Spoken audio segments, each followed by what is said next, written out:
It was the first day of the month. I was alone in my house, resting quietly upon my bed. As sleep overtook me, the veil between this world and the next grew thin, and something divine began to unfold. In a dream, or perhaps in a vision more real than waking life, I saw before me two men of such overwhelming radiance and size that I had never beheld their equal upon the earth. Their faces blazed like the sun at noonday. Their eyes burned like torches of living fire. From their mouths poured forth words like flames. Their garments shimmered with royal hues, rich purples and radiant golds, and they sang with voices that stirred the soul. Their wings outshone even the finest gold, and their hands glowed with the brilliance of freshly fallen snow. These two stood by the head of my bed and called my name. At once I awoke, and what I saw was not a dream. They were still there, standing before me. Though fear gripped me and my face was altered by the terror of such glory, I rose and greeted them. They spoke words that calmed the storm in my heart. "Do not be afraid, Enoch. Have courage. The eternal God has sent us to you. Today you will ascend with us into the heavens, but before you go, you must instruct your household on what they are to do in your absence." Without hesitation, I obeyed. As the radiant beings stood before me, delivering their divine message, I felt the weight of both wonder and responsibility settle upon my soul. Their words were not merely a call to ascend, but a sacred summons, one that required a parting, a testimony, and a farewell. Though my heart was stirred with awe, I knew I could not leave without first speaking to my sons. Without delay, I rose from my bed, still overwhelmed by the brilliance of what I had seen. I stepped out of my house, the morning air carrying a silence that seemed to echo eternity. I summoned my sons, Methuselah, Regem, and Gad, and gathered them close. Their faces, full of concern and curiosity, searched mine for answers. With solemnity, I told them everything, how two men of heavenly majesty had appeared by my bed, calling me by name and declaring that the eternal God had chosen me for a journey beyond the skies. I shared with them the command I had received to ascend into the heavens and behold things hidden from the eyes of men. I urged them to remain faithful, to walk in righteousness, and to remember the Lord in all their ways. Hold fast to his truth, I told them, and await the day when he will return me to you. Though their eyes glistened with tears, they listened in reverent silence. And when I had spoken my final words, the angels stepped forward once more. Gently, they took me by the arms. Their wings spread wide, shimmering with celestial fire, and in an instant we rose from the earth. The ground fell away beneath us as we soared through the clouds, leaving the world behind, ascending into the mystery of the first heaven. As we ascended higher into the unknown, the light around me changed. The winds of the heavens whispered secrets too ancient for words, and suddenly we entered the realm of the first heaven. What I saw there left me breathless. Before me stretched an immense sea, so vast and magnificent that no earthly ocean could compare. It shimmered like liquid crystal, stretching far beyond the horizon, suspended high above the world. It was the sea above the heavens, as ancient writings had hinted, and yet no words could have prepared me for its majesty. Hovering above this sea were beings of extraordinary glory, the guardians of the stars. My guides brought me before their courts, and there I beheld 200 radiant angels, shining like the morning sun. With wings like flames and garments that glowed with divine brilliance, they moved swiftly across the heavens. These were the appointed rulers of the stellar orders, responsible for the movement of the constellations and the great harmony of the night skies. From their lofty stations, they circled the earth like sentinels, keeping watch over creation's rhythm. Then, turning my eyes downward, I was shown the hidden storehouses of the elements. I saw the treasuries of snow held in chambers of light, and the chambers of hail sealed with divine authority. I saw the storehouses of dew shimmering like olive oil under the dawn, delicate in form like the petals of every flower that blossoms on the earth. Heavenly beings stood guard over each, opening and closing them by command, not by weather, but by the will of God. In that moment, I understood. Even the smallest elements of nature are orchestrated by heavenly design, woven into the fabric of divine order. Our ascent did not end at the first heaven. The angels, still holding me with unwavering strength, lifted me higher, into the second heaven, where an entirely different reality awaited. The moment we entered, the light faded. I found myself enveloped in a darkness so profound, it was as though all light had been swallowed whole. It was not the gentle stillness of night, but a heavy, suffocating gloom, an oppressive silence, pierced only by the distant sounds of sorrow. As my eyes adjusted, I began to see shadows suspended in mid-air, bound in chains that shimmered faintly with a cold spiritual fire. These were not simply bound bodies, but souls imprisoned in judgment, rebellious spirits awaiting a fate more dreadful than I could imagine. Standing over them were angels unlike any I had seen before. Their appearance was grim, their presence weighty. Their forms were darker than the night itself, and from them came continuous weeping, not of self-pity, but of deep grief and divine mourning. It was as if the very air carried the echo of heaven's heartbreak over what had been lost. Disturbed by what I saw, I turned to my angelic guides and asked, "Who are these? And what sin has brought them to such torment?" They replied with solemn voices, "These are the apostates, those who abandoned the commands of God. Instead of walking in the path of righteousness, they followed the desires of their own will. They rebelled and aligned themselves with their prince, who now lies bound in the fifth heaven. Their chains are the consequence of choosing darkness over light. And in that dreadful place, I came face to face with the weight of divine justice. From the depths of judgment and sorrow in the second heaven, my soul longed for light. The angels, with wings radiant as dawn, lifted me once more, this time into a realm unlike any I had seen before, the third heaven, the dwelling of paradise. At once, the darkness was replaced by overwhelming beauty and light. Before me spread a garden of eternal spring, its trees blooming with unimaginable splendor. Sweet, flowering branches reached toward the heavens, bearing fruits of radiant color and divine fragrance. The air itself was alive, filled with a purity that stirred the soul. Every leaf glistened as though dusted with morning dew. Every petal sang of life. At the very heart of this sacred place stood the tree of life, towering and glorious. Its trunk shimmered like polished gold. Its branches blazed with hues of vermilion and fire, casting holy light across the garden. Its fruit, unlike any known to earth, contained the essence of every flavor, the mystery of eternal nourishment.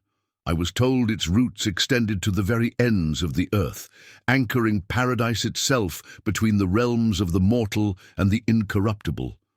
2 springs flowed from beneath it, one of honey and milk, the other of oil and wine. These divided into 4 quiet rivers, winding gently through paradise and onward into the lands of men, as if to whisper heaven's blessing upon the earth. No tree in this place was barren. Every plant bore fruit, every corner was touched by divine favor. And surrounding the garden stood 300 angels, radiant and pure, their voices rising in an unending song, worshipping the Lord who walks here among the beauty that never fades. From the serenity of paradise, my guides turned northward, their expressions solemn. They carried me to a realm unlike any I had seen before, a place cloaked not in beauty, but in dreadful awe. As we descended, the air grew harsh, and a strange weight pressed upon my spirit. Then I saw it, the place of judgment and fire. It was a land of terror. Rivers of flames surged through the darkness, while frost and ice clashed violently with the heat. The very atmosphere burned like ash-laden wind, and yet there was no warmth, only a consuming thirst, shivering cold and endless agony. Blazing torches illuminated patches of this infernal gloom, casting flickering shadows on souls that writhed in torment. All around, fearsome angels stood guard, merciless and unwavering, their weapons aglow with celestial fire. Their faces bore no pity, only the unflinching resolve of those executing divine justice. I trembled at the sight, overcome by the horror that surrounded me, and I cried out, "Woe! How terrible is this place!" One of the angels turned and answered with a voice like thunder, "This is the place prepared for those who have dishonored their Creator, those who have sinned against nature, who have delved into witchcraft, sorcery, and dark enchantments. It is for the proud, the violent, the murderers, the liars, and the corrupters of innocence, for those who steal from the poor and grow rich by cruelty, for those who bow to idols, soulless, lifeless things made by human hands. This is the inheritance of all who choose rebellion over righteousness." And there, amid fire and frost, I witnessed the sobering reality of God's unshakable justice, a warning etched forever into my soul. Once again, the angels lifted me higher, carrying me beyond the realm of fire and judgment into a place of order and light, the fourth heaven, where the sun and moon carry out their appointed paths across the sky. As we entered, I saw before me the great luminaries of heaven, moving upon invisible wheels of fire, guided by precision and beauty beyond human comprehension. I was allowed to measure their courses, and I marveled at the astonishing speed and harmony of their movement. These were not aimless or chaotic journeys. They followed a rhythm established by the wisdom of the Most High, steady and unbroken. The sun, radiant and mighty, shone with a brilliance that filled the entire firmament. It was not alone in its journey. Accompanying it were 8,000 brilliant stars, assigned to guide and guard it as it traveled from east to west. By day, the sun was followed by a vast procession, 150,000 angels, moving like a heavenly army, blazing with holy fire. By night, another host took their place, 1,000 six-winged angels who went before the sun's wheel, preparing the way through the darkness with light and song. Then my eyes turned to the moon, smaller in brightness, yet no less glorious in its purpose. It moved with grace along its own path, rising and setting in accordance with the divine schedule set by the Creator. Like the sun, it was attended by stars, moving in perfect harmony. Watching them, I felt overwhelmed by the sheer order and design that filled the heavens. Everything moved in obedience to God's will, nothing random, nothing wasted. It was a silent testimony to the glory of the One who created all things, both seen and unseen. Our journey continued upward, and soon we entered the realm of the fifth heaven. But unlike the heavens before, filled with light, harmony, or judgment, this place was cloaked in a heavy silence, a silence that carried sorrow. There before me stood the Grigori, also known as the Watchers, heavenly beings of extraordinary stature, towering far above the size of mortal men, even greater than the ancient giants spoken of in legends. Their appearance was majestic, yet deeply tragic. Their heads were bowed, their eyes cast downward, and no voice rose from among them. There was no singing, no praise, no movement of worship, only stillness, as if the weight of eternity had settled upon their shoulders. I looked upon them with a heavy heart and asked my guides, "Who are these beings, and why do they carry such deep grief?" One of the angels answered solemnly, These are the watchers who forsook their calling. Once appointed to guard and guide, they turned away from the Lord's commands. With their prince, they descended to earth, drawn by the beauty of the daughters of men. They took mortal women as wives, violating their holy vows. From that forbidden union, the Nephilim were born, giants who filled the earth with violence, lawlessness, and corruption.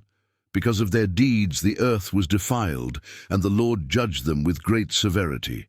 Now, these fallen watchers remain in the fifth heaven, not in active rebellion, but in grief and regret.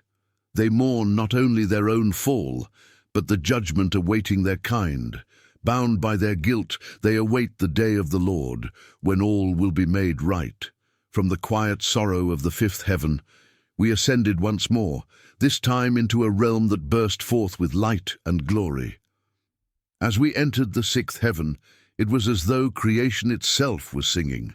I was immediately surrounded by the brilliance of countless celestial beings, and my spirit was lifted by a joy too profound for words.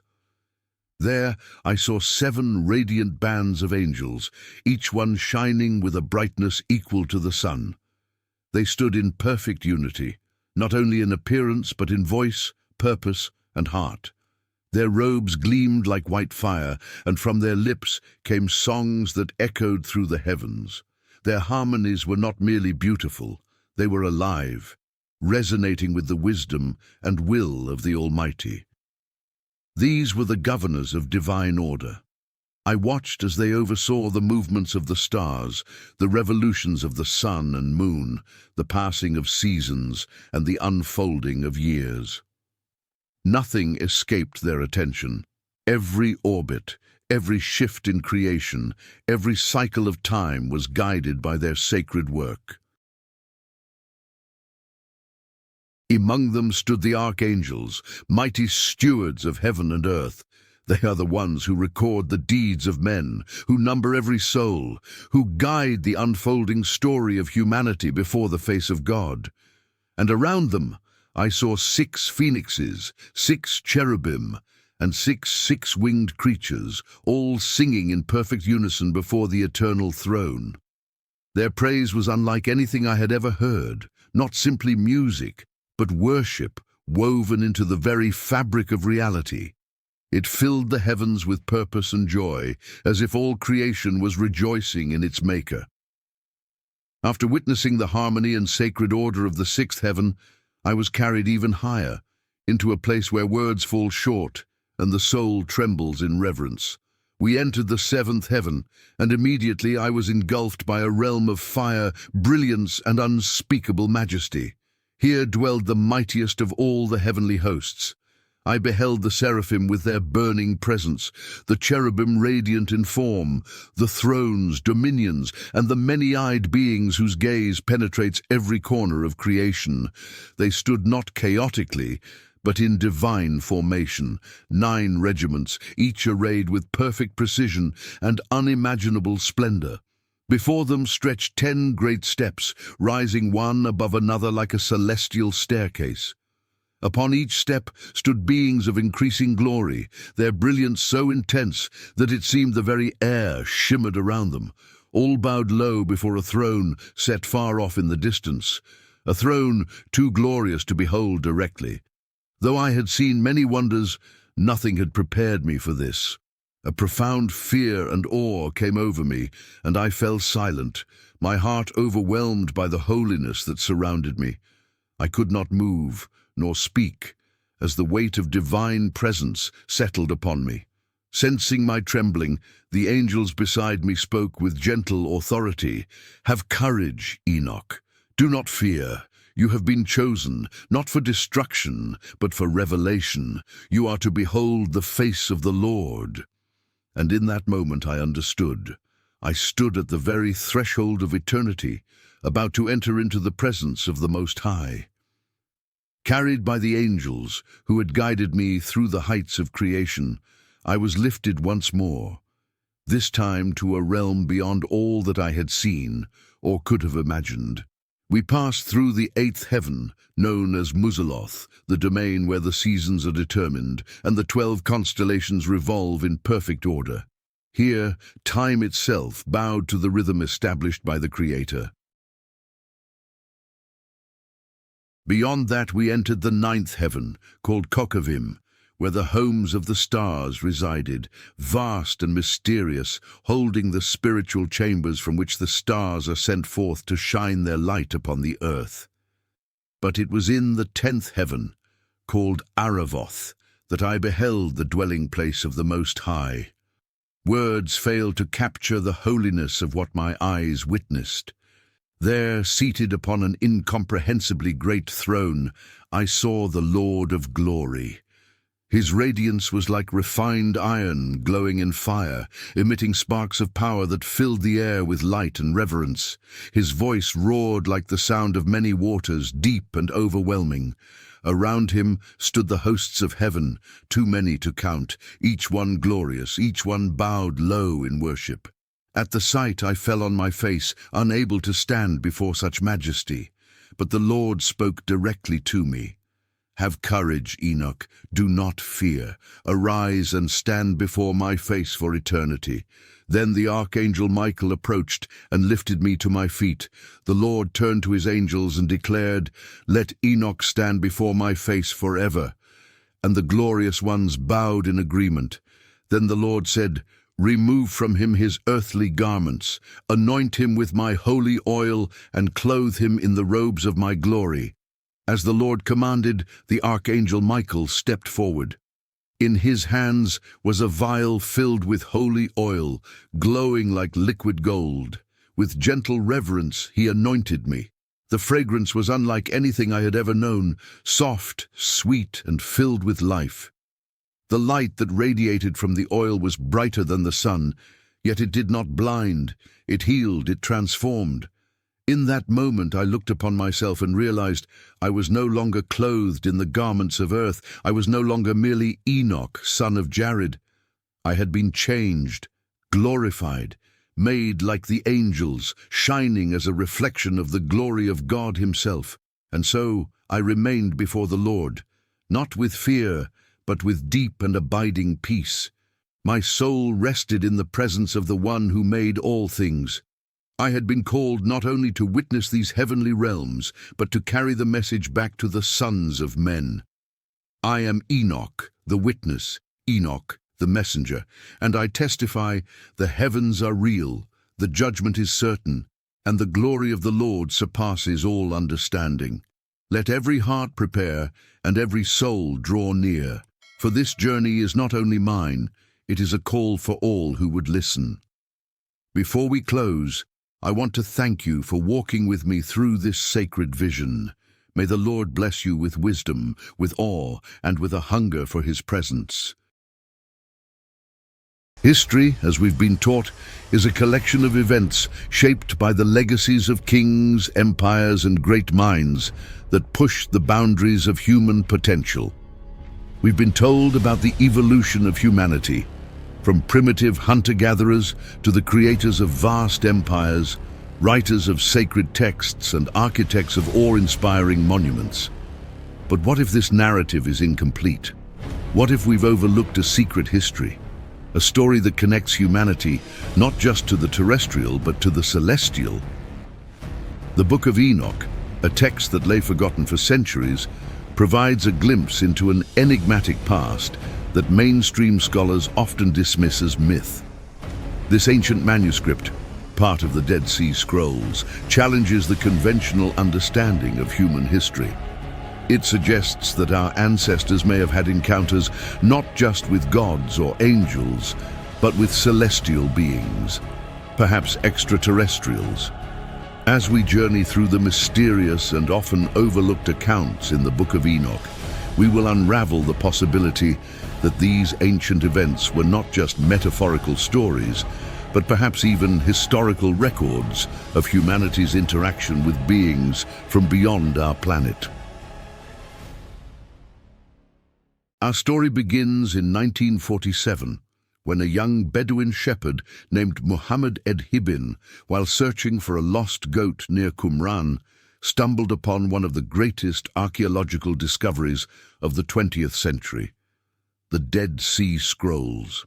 In a cave on the northwest shore of the Dead Sea, he found clay jars containing ancient papyrus scrolls wrapped in linen. These scrolls, dating back over 2,000 years, were later recognized as invaluable records of early Jewish thought, including biblical texts, apocryphal works, and sectarian writings from a group believed to be the Essenes. Among these ancient scrolls was a mysterious, non-canonical text, the Book of Enoch. Though largely unknown in Western religious tradition, this text held profound significance for early Jewish and Christian sects.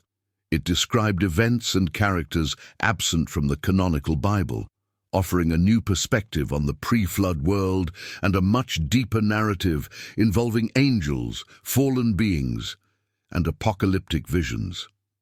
Enoch is a fascinating figure mentioned briefly in the book of Genesis. The text tells us that Enoch walked with God and then was taken from the earth at the age of 365 years, long before the catastrophic flood. Unlike other biblical patriarchs who lived to great ages, Enoch's departure was unique. He was no more because God took him away. This mysterious passage sparked centuries of speculation about his fate. The Book of Enoch, however, greatly expands on this brief biblical mention, describing him as not only a righteous man, but also a scribe who received divine revelations and journeyed into heavenly realms. Enoch's unique relationship with God gave him access to profound mysteries about the cosmos, creation, and the fate of humanity, revelations that seem to go far beyond the scope of any other biblical figure. One of the most intriguing aspects of the Book of Enoch is the detailed account of his interactions with the Watchers, a group of angels who descended to earth and played a pivotal role in humanity's history. The first part of the Book of Enoch, known as the Book of Watchers, tells the story of angels, called the Watchers, who were sent to earth to observe humanity. Instead of merely watching, these angels defied God's commandments by taking human wives and teaching forbidden knowledge to mankind. The offspring of these unions were the Nephilim, giant beings who brought chaos and destruction to the world. The Watchers taught humanity various arts and sciences, metallurgy, medicine, astrology, and weaponry, transforming the human race. While these gifts might have seemed beneficial, they ultimately led to widespread corruption and lawlessness. The Nephilim, described as giants with immense strength, began to dominate and destroy humanity, and the natural balance of the world was shattered. This story in the Book of Enoch echoes the brief mention in Genesis 6:1-4, which speaks of sons of God taking human wives and producing a race of giants. However, the Book of Enoch provides far more detail, presenting a complex and morally ambiguous tale of rebellion, forbidden knowledge, and divine judgment. The narrative of the Watchers raises profound questions. Could these celestial beings have been more than just angels? Some theorists have proposed that the Watchers were, in fact, advanced extraterrestrial beings who came to Earth in the distant past, sharing their knowledge and technology with early humans. The Book of Enoch describes the Watchers descending from the heavens, bringing knowledge far beyond what humans could have achieved at the time.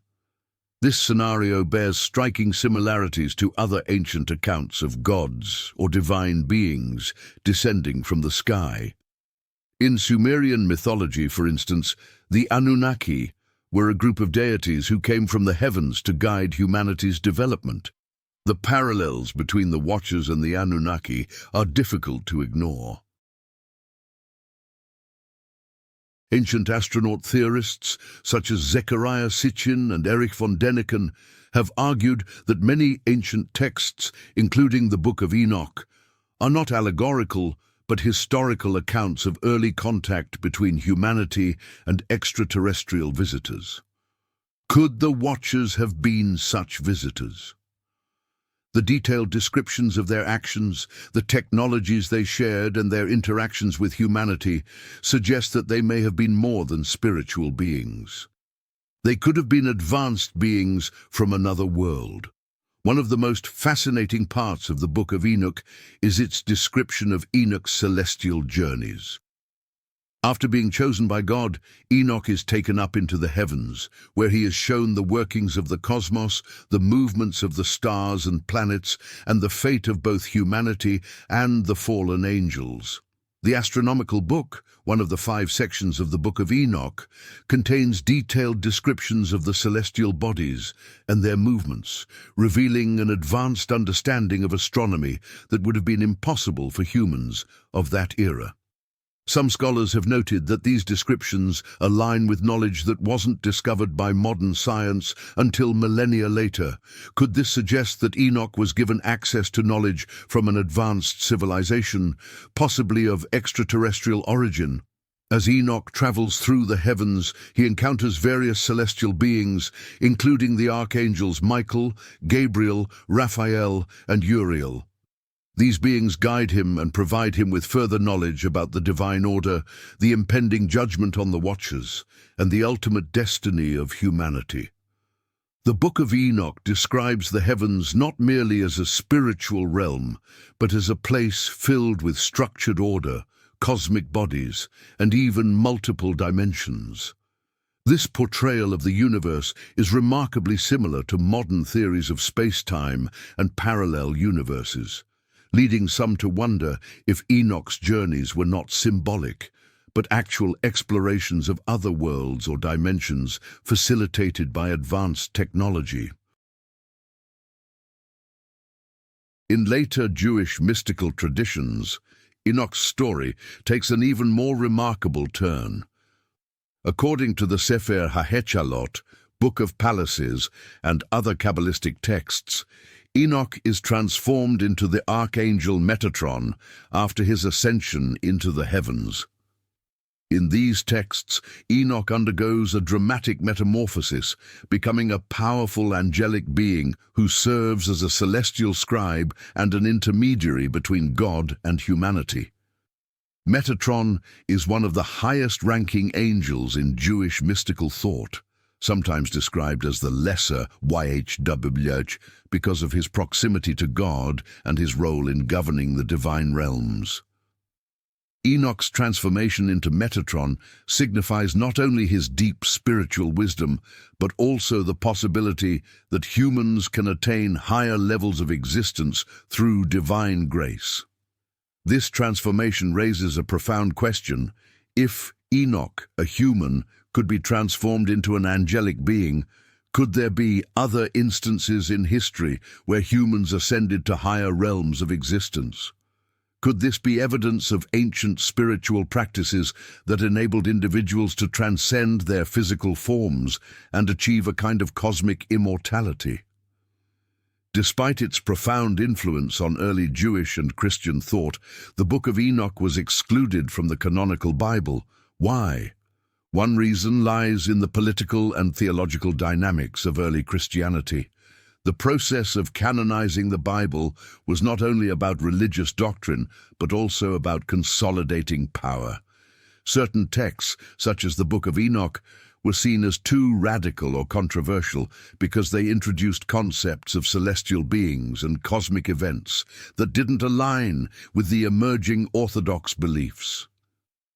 Moreover, the Book of Enoch presents a vision of divine judgment and cosmic order that is more complex than the simpler narratives found in the canonical Bible. It speaks of celestial hierarchies, the corruption of divine beings, and the possibility of extraterrestrial influences, ideas that would have been difficult to reconcile with the emerging Christian worldview. However, the exclusion of the Book of Enoch from the Bible did not erase its influence.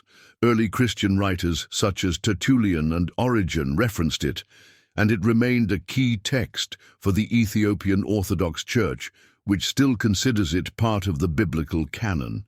Its impact on Jewish mysticism, Christian apocrypha, and even Islamic traditions suggests that its ideas were too powerful to be completely forgotten. The striking similarities between the Watchers of the Book of Enoch and the Anunnaki of Sumerian mythology cannot be overlooked. Both are described as celestial beings who descended to Earth, interacted with humans, and shared advanced knowledge. Could the Watchers and the Anunnaki be different names for the same group of beings? The ancient Sumerians described the Anunnaki as gods who came from the sky and taught humanity how to build cities, establish laws, and study the stars. These beings were often depicted as giants or beings with divine attributes, much like the Nephilim, the offspring of the Watchers in the Book of Enoch. What's more, both traditions describe the eventual downfall of these celestial beings. The Watchers were punished by God and imprisoned in the underworld, while the Anunnaki, according to some interpretations, either left Earth or faced a similar judgment from their own kind. In both cases, the consequences of their actions led to a great cataclysm, the flood in the Bible and Sumerian myth, which wiped out the corrupted world they had created. One of the most compelling aspects of the Book of Enoch is its description of the forbidden knowledge that the Watchers imparted to humanity. This knowledge included not only metallurgy and weaponry, but also astronomy, medicine, and writing. Could this be evidence of advanced technology shared by an extraterrestrial civilization? Ancient astronaut theorists have long pointed to the precision with which ancient civilizations, such as the Egyptians and the Mayans, aligned their monuments with celestial bodies. How did they gain such advanced astronomical knowledge? The Book of Enoch suggests that the Watchers taught humans how to read the stars and understand the movements of celestial bodies. This knowledge may have been passed down through generations and used to construct monumental structures like the pyramids of Giza and Stonehenge, structures that continue to baffle modern engineers and archaeologists with their precision and complexity. Moreover, the Watchers' teachings on metallurgy and mining may provide insight into why gold became so deeply significant in ancient cultures. According to the Book of Enoch, these fallen angels shared forbidden knowledge with humans, including the secrets of crafting metals and mining valuable resources. This knowledge would have revolutionized early civilizations, giving them access to tools and precious materials that enhanced both their daily lives and spiritual practices. Among these materials, gold stood out, not just for its physical beauty, but for its perceived divine qualities. In many ancient cultures, gold was revered as a symbol of purity, immortality, and divine connection.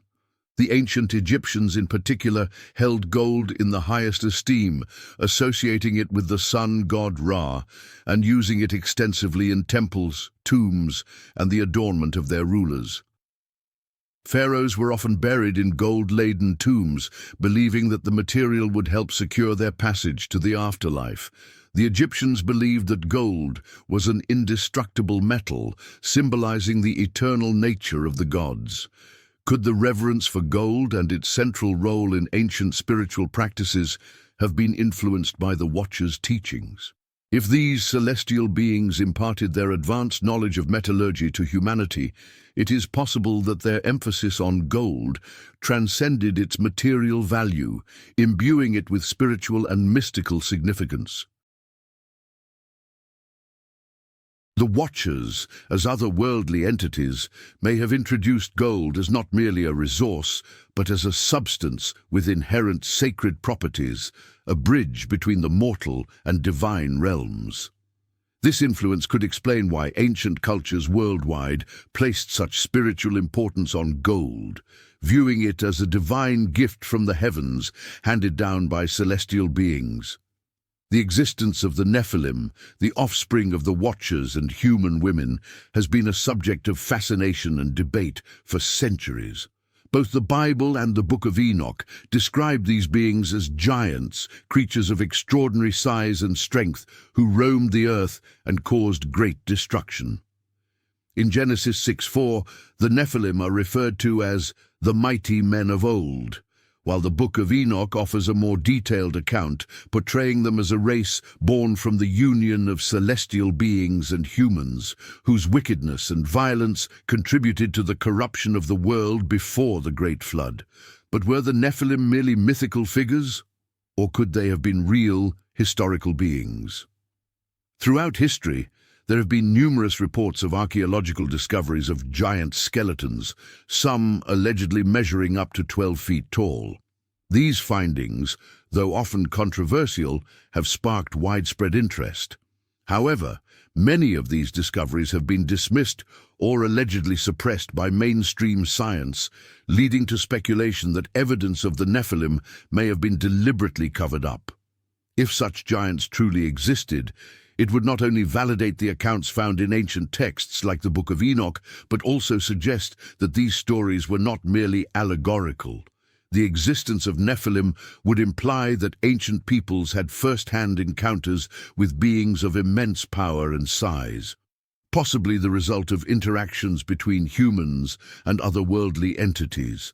This opens the door to the possibility that ancient myths, rather than being symbolic or metaphorical, may contain kernels of historical truth about a forgotten chapter of human history, one that includes the presence of giants who once walked the earth.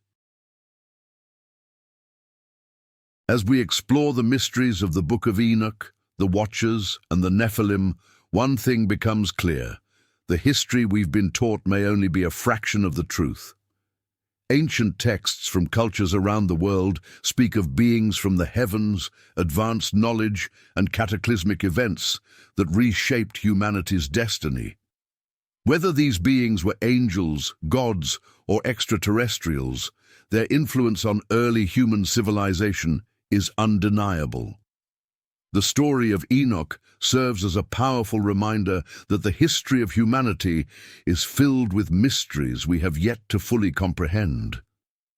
Enoch's life, as portrayed in both the Bible and the Book of Enoch, hints at a deeper, more complex narrative about the origins of human knowledge, our relationship with celestial beings, and the unseen forces that may have shaped our early history. His experiences with the Watchers and his ascension into the heavens suggest that ancient peoples were aware of realities beyond our material world, realities that modern science is only beginning to explore. As we continue to uncover and study ancient texts, including those once dismissed as myth or legend, we may find that they hold hidden truths about our past. These accounts, often filled with references to divine beings, angelic messengers, and cosmic events, could be glimpses into a time when humanity's connection to the heavens was more direct and intimate. The Book of Enoch stands as a testament to humanity's ancient quest for understanding the universe and our place within it. Whether viewed as myth, allegory, or historical record, its messages continue to captivate and inspire those willing to explore the hidden truths of our past. As we advance in our own technological and spiritual journeys, perhaps we will find that the story of Enoch holds the key to unlocking the mysteries of our origins, both earthly and cosmic. So stay curious, keep an open mind, and until we meet again. Imagine for a moment you are seated on a gentle hillside in Galilee over 2,000 years ago. The sun bathes the green grass in warm light, a soft breeze whispers through the air, and before you stands a man, Jesus of Nazareth. You've heard the rumors. He heals the sick, raises the dead, and speaks words of unparalleled wisdom. But he is no politician or philosopher of the world's standards. He's neither wealthy nor influential by societal definitions. Yet what he is about to say will change the world forever. The moment is quiet, the crowd is still, everyone senses that something monumental is about to unfold. This is the setting of the Sermon on the Mount, the greatest speech ever given, which has reverberated across 2 millennia, transforming empires, healing broken hearts, and offering a radical vision for life. But why, after so many centuries, does it still matter? Why do these words continue to resonate, shaping lives, communities, and even nations? In the next few minutes, we're going to embark on a journey through this sermon, a journey that will challenge our understanding of success, happiness, justice, and love. Get ready to dive into the heart of teachings that overturn the value systems of the world and continue to offer an alternative way of living, a way of peace, love, and true freedom. The Sermon on the Mount begins with what we know as the Beatitudes, a series of blessings that seem, at first glance, contradictory to what society tells us about success and happiness. Blessed are the poor in spirit, for theirs is the kingdom of heaven. These are the first words of Jesus' address to the crowd, and they immediately turn conventional wisdom upside down. What does it mean to be poor in spirit? In a world that celebrates self-sufficiency, confidence, and power, Jesus offers a startling counter-narrative. To be poor in spirit means to recognize our need for God, to admit that we do not have all the answers, that our strength alone is insufficient. This is not a call to despair, but an invitation to humility. Jesus is reminding us that true happiness, true blessing, comes not from self-reliance, but from dependence on God. This is the first step into the kingdom of heaven, acknowledging our spiritual poverty. It's the key to unlocking a deeper relationship with God. When we realize that we cannot do it all on our own, we open the door for God's grace to flood our lives. But why is this so revolutionary? Because it flies in the face of a world that tells us to strive for independence, to be our own masters. Jesus instead invites us to find freedom in surrender, in recognizing that we are limited and that only through Him can we experience the fullness of life. Blessed are those who mourn, for they will be comforted. In a culture that often pushes us to move on from our losses quickly, to hide our pain behind smiles, Jesus offers a message that validates our grief. Mourning, he says, is not a sign of weakness, but an essential part of the human experience. Life is filled with loss of loved ones, relationships, dreams, and Jesus acknowledges this.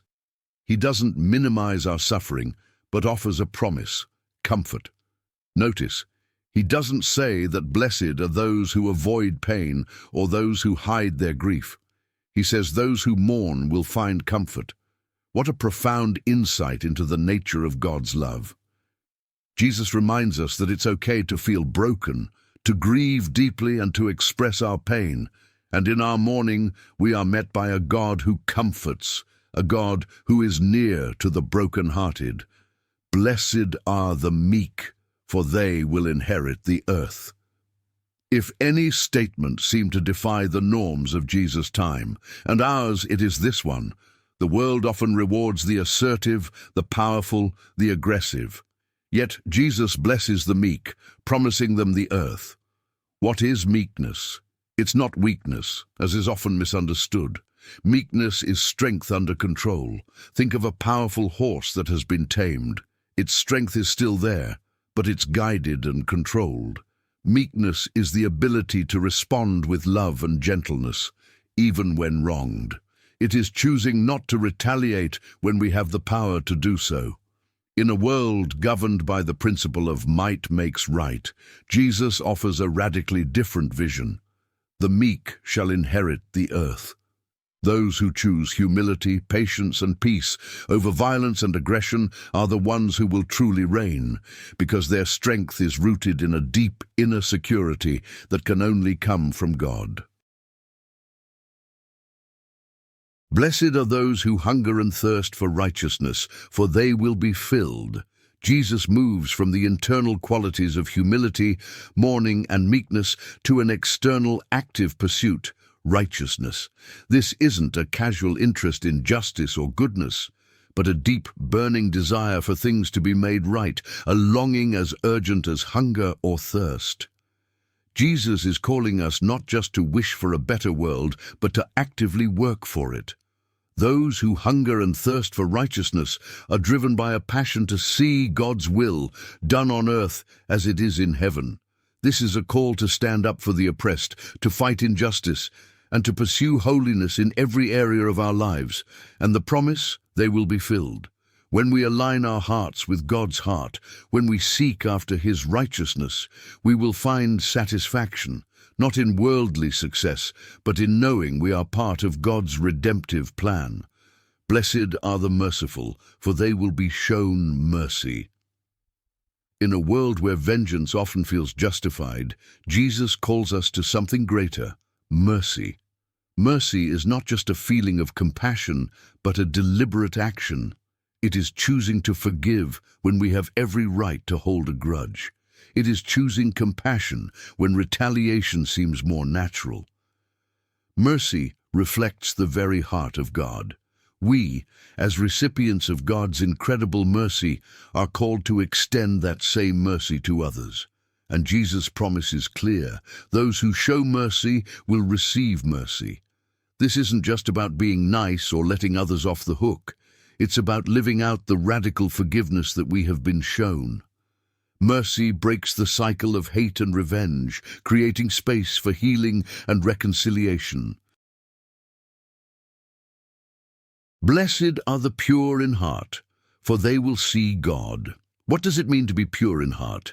Jesus isn't talking about external purity, about following rules or rituals, but about the integrity of our innermost being. To be pure in heart is to have undivided devotion to God, to be free from hypocrisy and double-mindedness. In a world full of masks and pretenses, where appearances often matter more than authenticity, Jesus calls us to something deeper. The pure in heart are those who seek God sincerely, who live transparently, both in public and in private. And the promise? They will see God. This isn't just about seeing God one day in heaven. It's about experiencing His presence here and now. When our hearts are aligned with God's, we begin to see Him in our everyday lives, in the beauty of creation, in the love of others, and in the quiet moments of prayer. Blessed are the peacemakers, for they will be called children of God. Peacemaking is not the same as peacekeeping. It's not about avoiding conflict or maintaining a superficial harmony. Peacemakers actively work to bring about reconciliation.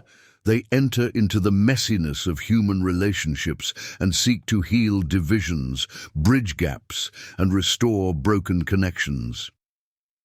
Jesus Himself is the ultimate peacemaker, reconciling us to God through His sacrifice. And He calls us to follow His example by becoming agents of reconciliation in our own spheres of influence. Peacemakers are called children of God because they reflect the character of their Father. In a world full of strife and division, Jesus invites us to be part of the solution, to build bridges rather than walls. You have heard that it was said, "Love your neighbor and hate your enemy."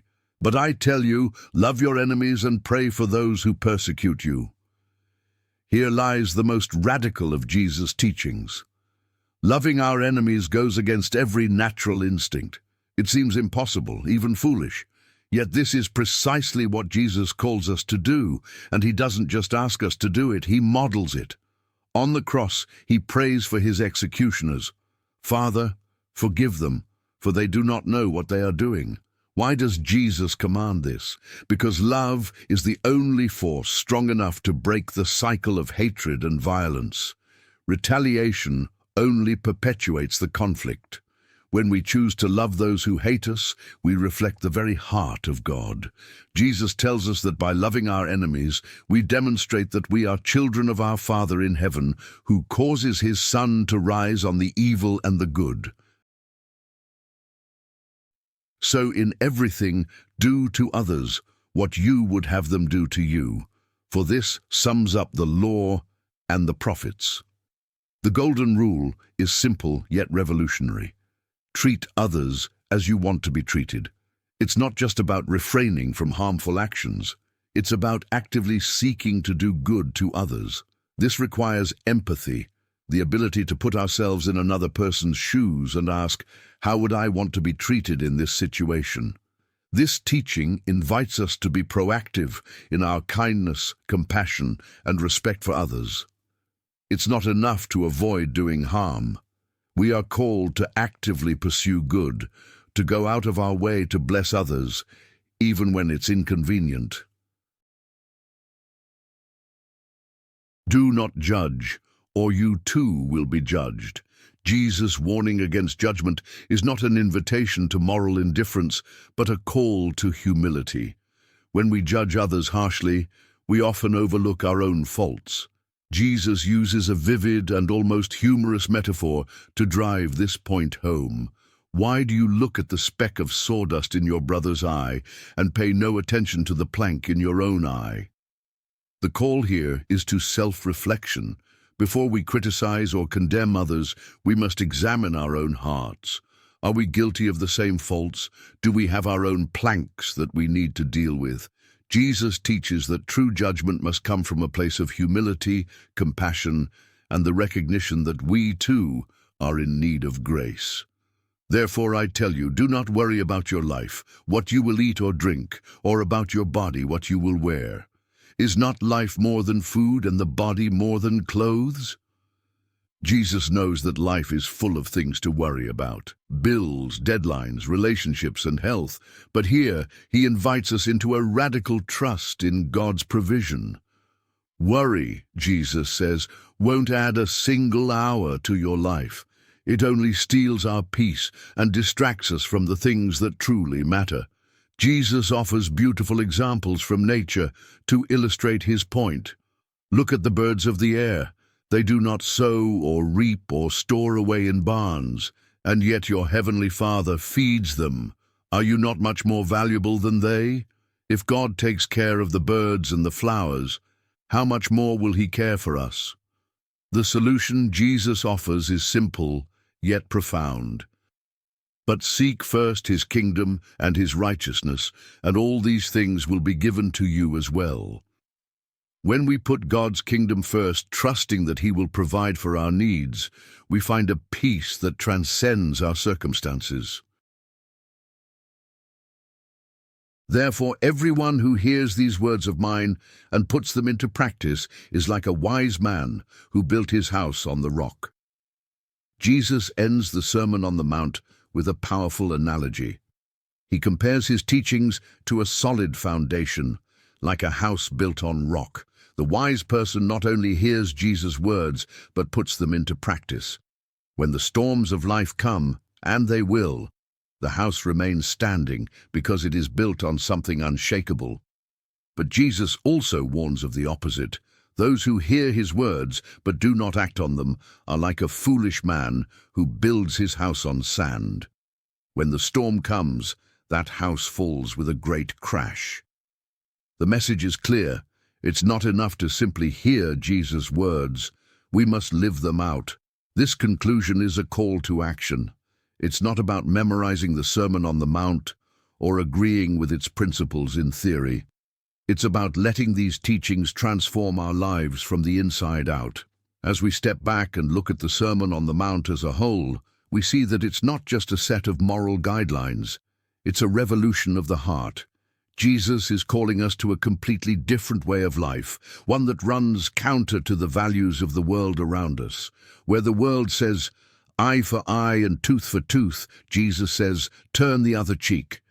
Where the world says, love your friends and hate your enemies, Jesus says, love your enemies. Where the world says accumulate wealth, Jesus says store up treasures in heaven. This is the path to true freedom, true peace, and true joy. But make no mistake, living this way is not easy. It's a daily challenge. It requires us to swim against the current of a world that tells us to put ourselves first. It requires us to choose love when it would be easier to choose hate, to choose forgiveness when it would be easier to seek revenge, and to choose generosity when it would be easier to hold on to what we have. Yet Jesus promises that this path, difficult as it may be, leads to abundant life. He says, "Enter through the narrow gate, for wide is the gate and broad is the road that leads to destruction, and many enter through it. But small is the gate and narrow the road that leads to life, and only a few find it." The Sermon on the Mount is not just a beautiful vision for the future, it's a practical guide for how we can live differently starting today. Take, for example, Jesus' teaching on loving our enemies. What if the next time someone irritates you in traffic, instead of cursing them, you say a brief prayer, "Lord, bless that driver.